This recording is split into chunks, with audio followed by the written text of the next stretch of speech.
রাফায় বড় পরিসরে স্থলাভিযান হলে ইসরায়েলে অস্ত্রের চালান স্থগিত করবে যুক্তরাষ্ট্র।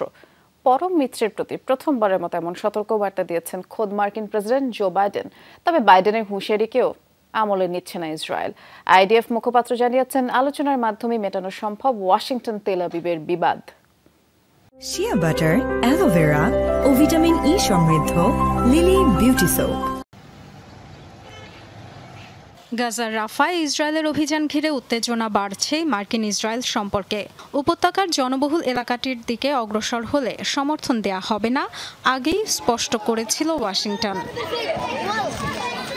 তেল আবিবে অস্ত্রের চালান স্থগিতের যে খবর গণমাধ্যমগুলো জানিয়েছে, বুধবার পেন্টাগন নিশ্চিত করেছে সে তথ্য।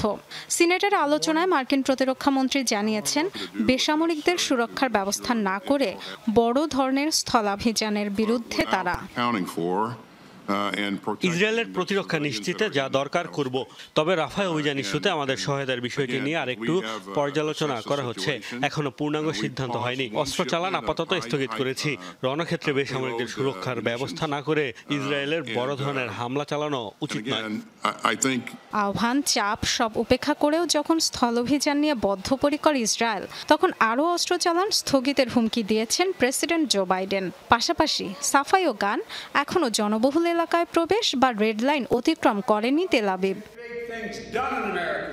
যুক্তরাষ্ট্রের অস্ত্রের চালান বন্ধের হুমকিকে অবশ্য বিশেষ গুরুত্ব দিচ্ছে না তেল আবিব। আলোচনার মধ্য দিয়ে মতভেদ দূর করা সম্ভব বলে জানান সামরিক মুখপাত্র ড্যানিয়েল হ্যাগারি।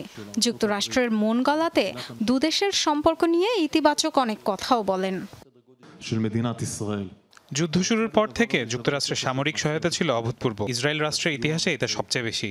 আরেকটি বিষয় আরও গুরুত্বপূর্ণ, অভিযানের সহায়তা। আইডিএফ ও মার্কিন সেন্ট্রাল কমান্ডের মধ্যে যে সহযোগিতামূলক সম্পর্ক, তা যে কোনো সময়ের চেয়ে বেশি। কোনো বিষয়ে মতভেদ হলে তা রুদ্ধদ্বার বৈঠকের মাধ্যমে সমাধান করা হবে। গাজায় আগ্রাসন শুরুর পর এ পর্যন্ত ইসরায়েলকে দফায় দফায় কয়েক বিলিয়ন ডলারের সামরিক সহায়তা দিয়েছে যুক্তরাষ্ট্র। Dorothy Tasrin, Jamuna news.